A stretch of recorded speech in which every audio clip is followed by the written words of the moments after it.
The hotel called me, politely reminding me that I had forgotten to pay for the condom I used last night, and they had already deducted the fee from my membership card. I was utterly confused. I worked overtime late into the night yesterday and hadn't been to a hotel at all. I confronted my husband, the only person who knew my membership card number.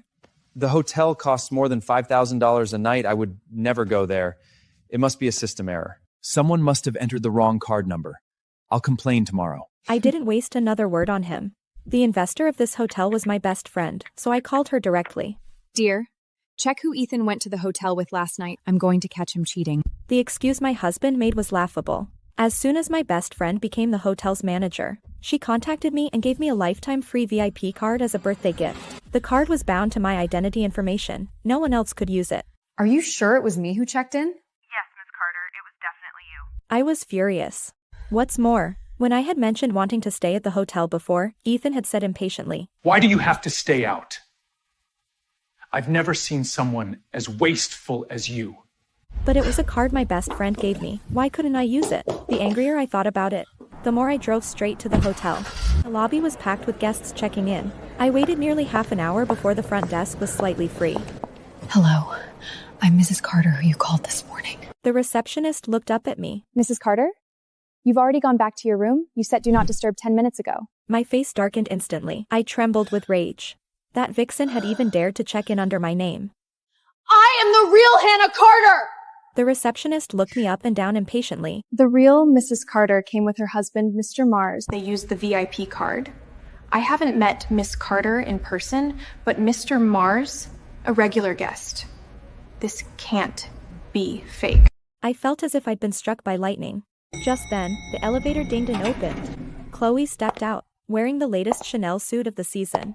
Around her neck was the diamond necklace I'd bought at a jewelry auction. As far as I knew, she was Chloe, my husband's newly graduated junior from college. The receptionist pointed at Chloe as if seeing a savior and said to me, This is the real Mrs. Carter. Please leave now. Chloe's face paled when she saw me, but she quickly forced a fake smile. Sis? What a coincidence. I shook off her hand coldly. Why did you check in under my name? Why was the charge on my card? Why are you wearing my shoes and cheating with my husband? My voice echoed throughout the lobby. Chloe looked around, her eyes immediately red with tears. What are you talking about? My husband gave me this card and shoes. Are you having a breakdown because my brother-in-law treats you badly? Are you okay? I can help you find a therapist. As soon as she said that, the crowd started murmuring. Look at her, like a worn-out housewife. No wonder her husband doesn't touch her. This card costs at least $10,000. She doesn't look like someone who can afford it. How can they let just anyone into such a high-end place? I didn't know you were such a good actress. Did you check her identity before check-in? The receptionist hesitated. Mr. Mars is a regular, so we didn't check. Your hotel's security is a complete joke. The receptionist fell silent. Chloe immediately played the good guy. She's just a staff. Don't be harsh. This hotel isn't for everyone. Her words were clearly implying I didn't belong here. Just then, her phone rang. The screen clearly displayed the word husband. Answer it.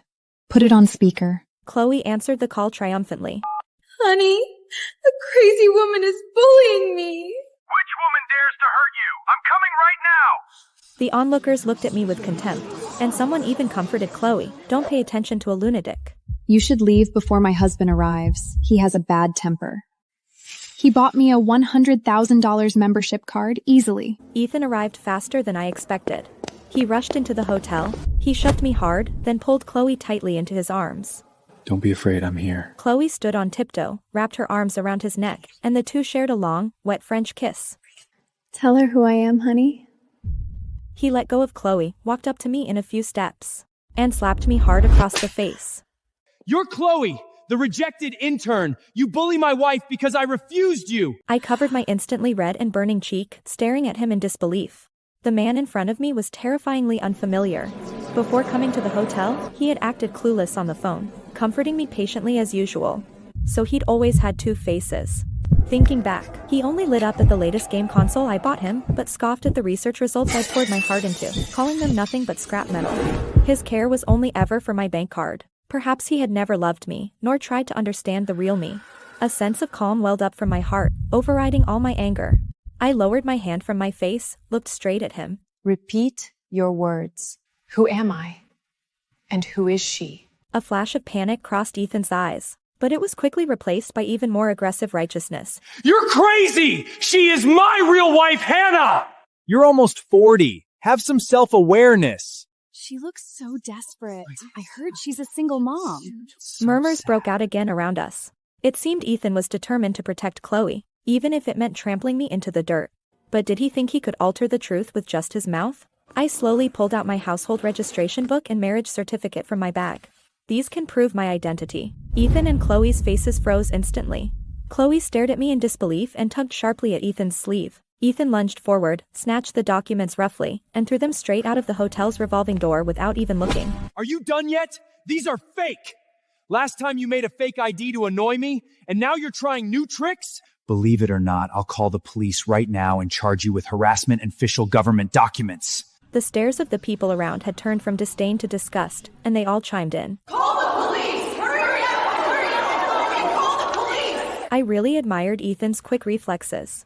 As soon as I pulled out the evidence, he labeled me a fraud. At this moment, I even wished our marriage certificate was fake. Seeing this, Chloe visibly breathed a sigh of relief. She snuggled back into Ethan's arms and said to me in a tone that seemed caring but was actually vicious. Sister, you've been driven mentally ill by your abusive husband. I can introduce you to a good psychiatrist and a great divorce lawyer. She bit down hard on the word divorce. After all, once I divorced, she could rightfully become Ethan's wife. Ethan cooperated by kissing her forehead, then turned to me with eyes as cold as ice. Get out of here now, or I'll call the security immediately. Call the security guards to throw this crazy woman out. Who knows what dangerous things she will do next? What if she hurts other guests? The crowd was incited too. Kick her out? Drive her away quickly, or complain to the hotel! The front desk immediately called security via walkie-talkie. Two tall security guards grabbed my arms on either side and dragged me roughly toward the door. I struggled desperately, and my elbows throbbed from being knocked around in the scuffle. Amid the chaos, Chloe had quietly crept up to me without anyone noticing. When no one was looking, she deliberately tripped me with perfect precision. Already off balance, I crashed heavily to the floor. Oh no! Chloe gasped at once, feigning innocence. How dare you frame me? I just wanted to help you, but you fell on purpose to blame me? My ankle swelled up instantly, and my knee was scraped raw, blood oozing out immediately. I turned pale with pain and tried to stand up, but failed. Ethan just watched coldly, as if I were a complete stranger to him. My heart turned completely cold at this moment. I no longer held any hope for him. Trembling, I fumbled painfully in my pocket for my phone, intending to call 120 for an ambulance. But as soon as I unlocked the screen, Ethan lunged forward and snatched my phone away. What are you trying to do? Call the police? Let me tell you, we all saw clearly just now you fell on purpose. Don't you dare frame my wife in the hotel. I have a blotting disorder. Call an ambulance quickly. I shouted through the pain, but Ethan was unmoved. Instead, he slammed my phone away into the distance. The front desk, afraid of getting into trouble, hesitated and did nothing. I endured the agony, propped myself up on my uninjured leg, and tried to crawl to retrieve my phone. Just then, a delicate high-heeled shoe stomped hard on my palm. Sign a statement admitting that everything today is your own fault, and I will call an ambulance for you. Otherwise... She pressed down harder with her foot. Excruciating pain shot from the back of my hand, mixing with the throbbing in my knee and ankle, nearly making me black out. I couldn't speak from the pain, my whole body shaking violently with hurt and rage, my consciousness fading. Just as I thought I would pass out, sharp, forceful footsteps of high heels echoed from the hotel entrance. My best friend Catherine strode in. Hannah! I found out that Ethan is cheating! He has booked rooms in this hotel more times than you have in the past few years. He even dared to give the exclusive members card I gave you to that mistress. I'm gonna skin him alive today! My best friend, who's the investor of this hotel, stormed in with big, angry strides. Her voice died away the second she saw me kneeling on the floor, battered and in agony. The front desk clerk, who had been arrogant moments ago, turned ashen, stammering timidly. Miss Catherine. That one title of a Ms. Catherine fully confirmed my best friend's identity as the investor. The onlookers, who had scorned me just now, stared at each other in shock and embarrassment. No way, she wasn't lying? The husband brought the mistress and pretended she was the wife? Public opinion flipped instantly. Those with children or traveling with partners loathed infidelity on principle, and their words grew fiercer. Disgusting! The security guards let go awkwardly, not daring to touch me at all. My best friend felt distressed and wanted to squat down to help me, but before her hand touched me, Ethan grabbed her. Ethan forced a flustered, obsequious smile and shook her hand insistently. Hello, Mrs. Catherine. I'm so sorry for troubling your hotel. Don't worry. I'll take this troublemaking woman away right now. She just likes to act like a fool. Please don't mind. He even tried to act familiar. By the way, Miss Catherine, which one is your friend? We can help look after her when you're not around. Chloe quickly chimed in beside him, putting on a sympathetic act. Yes, Miss Catherine. Your friend is so miserable. Meeting scumbags and being cheated is really pitiful. I froze for a moment, then realized these two idiots still didn't believe I was the friend Catherine was talking about. Ethan went even further, shouting at the security guards. What are you standing there for? The investor is here. Hurry up and drag this crazy, troublemaking woman away! The guards exchanged glances, looking at Catherine, then at me, not daring to move. My best friend was completely enraged. She yanked her hand away sharply, her voice icy. Get out. But Ethan clung to her like glue, blocking her view of me, and shamelessly kept justifying himself. Miss Catherine, please don't be angry. This woman is just framing you. Her injuries look bad, but they're nothing serious. I'll ask the staff to clean it up right away, so as not to dirty your eyes. Get out of my way! Are you deaf? Catherine's anger boiled over completely. I swear, if anything happens to my best friend, I'll make you pay. She shoved Ethan and Chloe aside and rushed over to me. When she saw the large bloodstains on my pants and my pale face, her voice trembled. Hannah, are you okay? Blood loss blurred my vision. Clutching onto the last thread of consciousness, I grabbed her wrist. Ambulance. Call an ambulance. Catherine immediately pulled out her phone and dialed emergency services. The murmurs from the crowd grew louder. This guy really doesn't know. He's his wife's best friend. Hilarious. Bringing Mistress to bully his wife, even attacking her best friend, and he's the hotel investor. I support Bestie in giving this pair of scumman and home reacher a good hard lesson.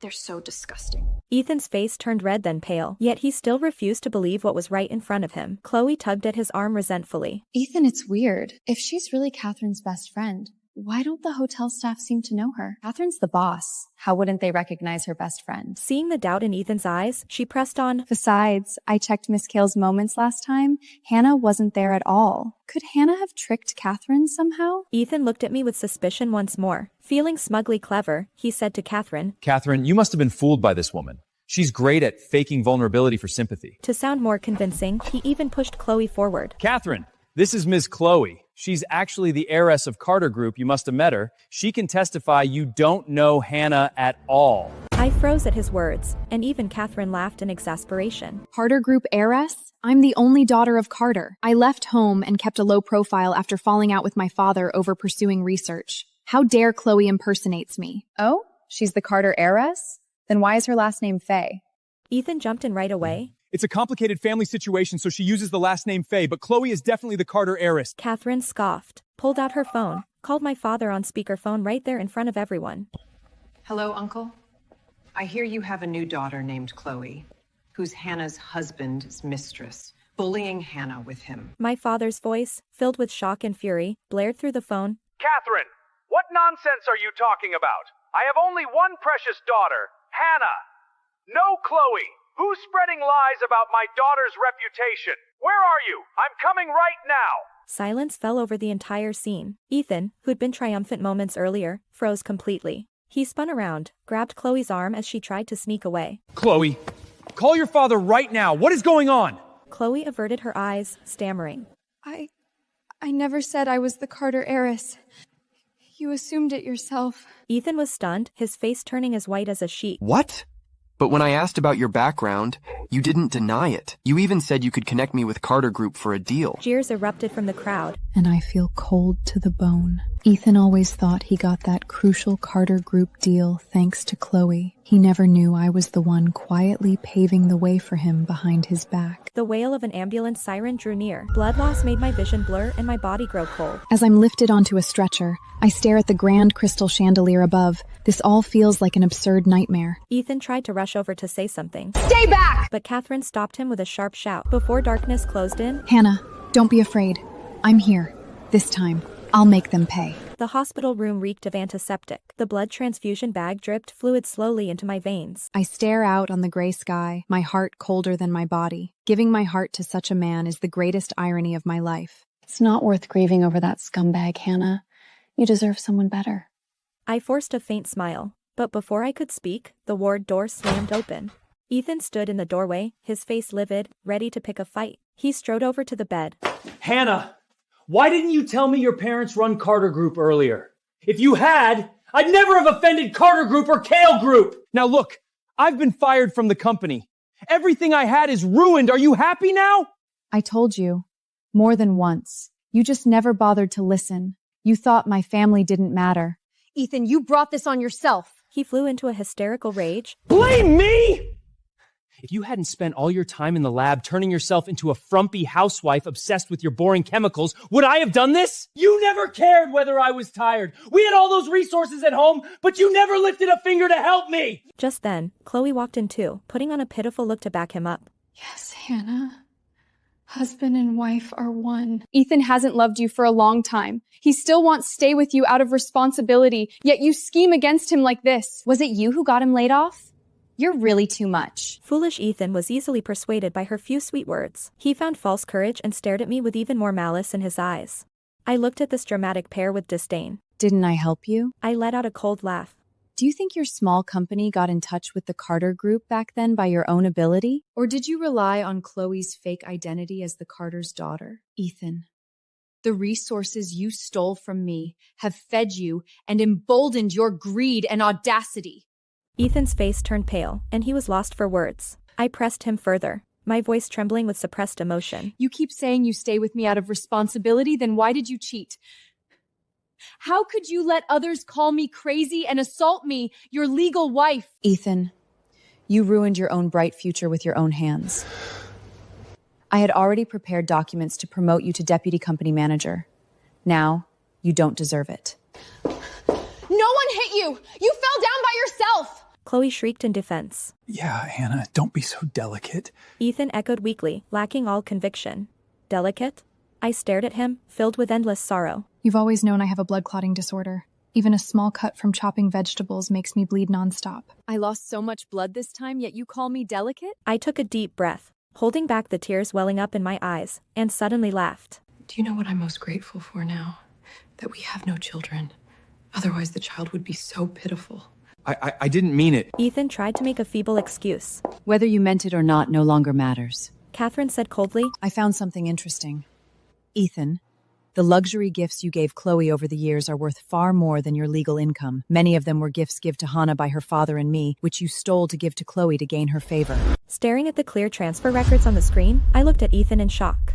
How dare you embezzle company funds? I didn't! Ethan completely panicked, his voice turning shrill. We'll know soon if this is slander. A stern voice came from the doorway. My father stood there with a dark expression, followed by two uniformed police officers. Father's gaze swept over Ethan and Chloe before landing on me, filled with heartache. Officers, all evidence has been handed over. Deal with the relevant personnel in accordance with the law. Only then did Ethan finally grow afraid. His hypocritical mask crumbled completely, replaced by sheer terror. He suddenly lunged at Chloe, roughly yanking the diamond necklace from her neck and the luxury watch off her wrist, pulling her so hard she nearly fell over. Hannah, please believe me. His voice shook, breaking into a sob. I thought these jewelry were just cheap imitations back then. That's why I let her wear them. I'll give them all back to you. Every single one. Shocked by his sudden outburst, Chloe screamed and clutched her neck tightly. Ethan, what are you doing? You hurt me! The bodyguard beside my father reacted instantly. He stepped forward and kicked hard at the back of Ethan's knees. Ethan fell to his knees with a heavy thud, crying out in pain. How dare you bully my daughter? Father's voice was as cold as ice, carrying the authority of someone used to being in charge. Do you think I'm dead? He took another step forward, looking down at the crumpled Ethan on the ground. He took a folder from his assistant and slammed it straight into Ethan's face. Embezzling company funds, falsifying accounts, squandering project money to support your mistress. Ethan, you're tired of living. Papers scattered all over the floor. The clear bank transaction records and account statements left Ethan deathly pale. He looked up frantically, his eyes darting to the pale-faced Chloe beside him. Mr. Carter, it's not my fault! It's Chloe! She made me do it! He pointed an accusing finger at Chloe, his eyes wild with desperation. She said she was your daughter! She said no one would dare investigate if we used company money! I was tricked by her! Chloe's eyes widened in disbelief, staring at the man in front of her in utter shock. Her lips trembled, unable to utter a single word. Watching this scene, A chill ran straight from the soles of my feet to the top of my head. So this man could be this selfish without hesitation, abandoning anyone without a second thought. The so-called deep affection in his heart was worth less than a scrap of paper. Ethan kept begging for mercy, even crawling on his knees toward my father. Father, we are family. Please forgive me just this once. I swear I will treat Hannah well from now on. His gaze suddenly fell on the blood transfusion bag beside me. Hannah lost too much blood. Then let Chloe's blood compensate her. Draw her blood. She's young. She has plenty of blood. I shuddered all over, overwhelmed by disgust. How could he say something so casually, as if Chloe wasn't a living human being, just an object to be discarded at will? Who is your family? My voice was icy, drained of all strength. Ethan, we are getting divorced immediately. No, you can't. I refuse to divorce. Hannah, I know I was wrong. Just give me one more chance. You have no choice. I closed my eyes, no longer willing to look at his repulsive face. Later, Ethan and Chloe were taken away by the police. During my days in the hospital, my parents and best friend Catherine took turns staying by my side. They were gentle and careful, never mentioning Ethan at all. Instead, they tried every way to cheer me up, fearing I'd be traumatized by everything that had happened. It can't be recovered. He sighed and waved his hand. I'm responsible. I made it easy for him. He looked at me, his eyes warm and steady. Group won't fall. I allow you to do research. Do what you want. I'll always support you. My tears welled up instantly. I had hurt them so deeply, but from now on, never again. I threw myself back into research, leading my team to tackle a new project. My best friend Catherine told me that after the incident, the hotel upgraded security, no more impersonation, and client identity verification systems, making it absolutely impossible for identity fraud to happen again. I asked her, did the scandal hurt the hotel's image? She laughed brightly. The villains were wrong. The hotel's safety reputation made business better. My mother started coming to my lab frequently to bring me lunch. She knew that once I got absorbed in research, I forgot to eat, so she volunteered to be my alarm clock. Every mealtime, she showed up on time and made sure I ate. Later, I stood on the presentation podium, confident and composed, explaining our achievements to the audience. A tall, elegantly poised man stopped me. Excellent speech. I'm William from Corey Medical, he said with a smile, handing me his business card. After that, we occasionally crossed paths at industry events and academic conferences. His insights were unique, and his words were full of respect and passion for research. Later, at a charity gala. May I have this dance? On the dance floor, he was well-mannered and graceful. After the gala, he confessed his feelings. I admire you. I want to take care of you. Thank you, but it's too early. 2 years passed in a hurry. William stayed with me all the time, reminding me to eat on time and patiently accompanying me through experimental bottlenecks. Whenever my research made new progress, he was more excited than me. You did it. This is amazing. Appreciated my talent without reservation. My parents met William several times and were very satisfied with him. He is steady and truly cares about Hannah. My parents' approval let go of my last concern. I gradually found that I was used to his company and no longer resisted new feelings. On a sunny afternoon, the plants in the courtyard exuded fragrance. William walked up to me again and solemnly asked to start a relationship. Hannah, would you give me a chance to be with you? I looked at him quietly. Flashes of the past 2 years flashed before my eyes. His sincerity, company, and gentleness all deeply fell into my heart. The past pain has long been healed by family and gentleness. I am no longer afraid to give my heart and deserve a sincere relationship. Looking at the unchanged sincerity in his eyes and remembering his company over the past 2 years, all hesitation disappeared at this moment. I smiled at him gently. I nodded gently and said the word clearly and firmly. Yes. A new life officially starts from this moment.